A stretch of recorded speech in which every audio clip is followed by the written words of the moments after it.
Well, we've heard from our crew over at the church that Virgie Arthur got booed when she went into the memorial service, and Larry Burkhead got cheered when he went in. The crowds are quite vocal. They were there and they are here as well. Right now they're singing a funeral song. They've been singing for the last 15 minutes or so, waiting for the hearse and the other limos to arrive here with everybody inside. It's almost like a carnival-type atmosphere in a way, too. They're selling food, they're selling drinks, and somebody said earlier today, it's almost more like a wedding than a funeral.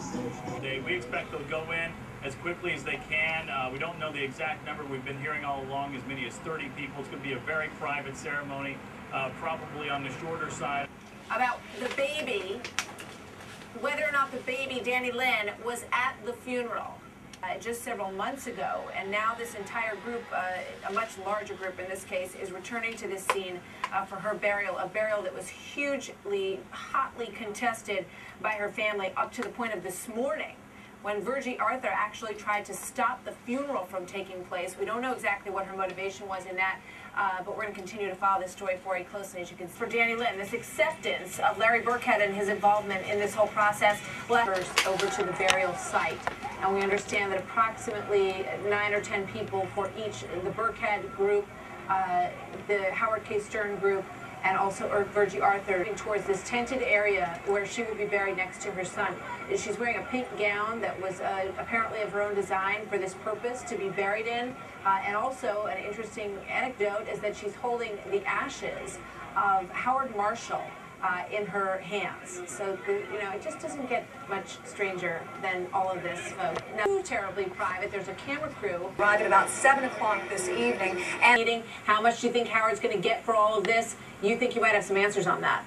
I think I may, and they come from pretty good sources, people who are in the wheeling and dealing syndication game, so there you have it. From the time they first hooked up to now, including the day of the funeral and whatever may happen afterwards, we're talking about a figure allegedly of close to $4 million.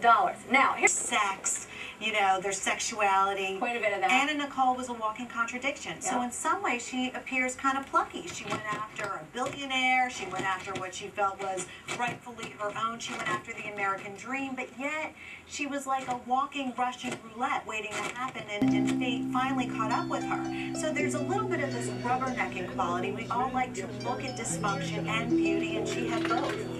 She did, and it's interesting when you look at the video of her, and although many of us, sort of this Pop-Tart kind of character and not, particularly talented in any one area, but she had something. She felt alive when she was in the limelight, and there was something interesting about her, that she was talentless. She was famous for being famous. She was famous because she wanted to be famous, and she modeled herself after somebody who she admired. So I think in some ways we respect somebody who follows their dream and makes it, and then also destroys it for themselves. There's something quite curious about it. Also, if we're watching somebody, then we're not the watch. So if we're watching someone who's a victim, then we ourselves are not the victim. Right, it makes you forget about it as we watch this scene unfold. And we asked this question on the way out.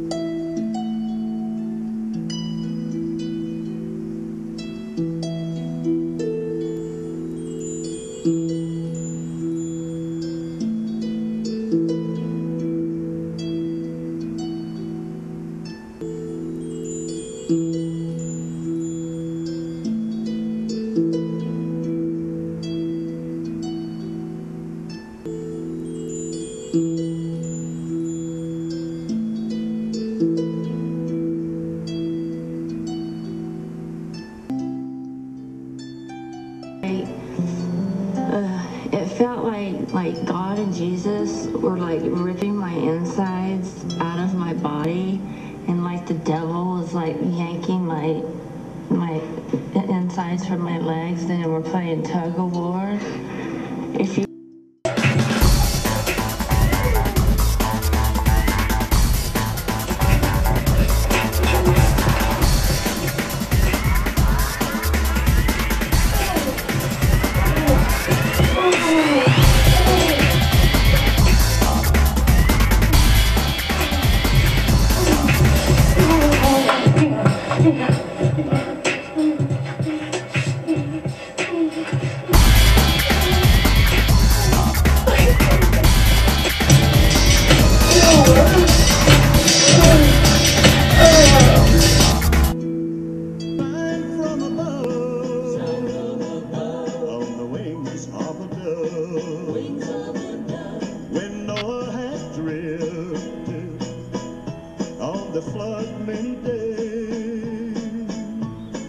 He searched for land, sang from above, on the wings of a dove.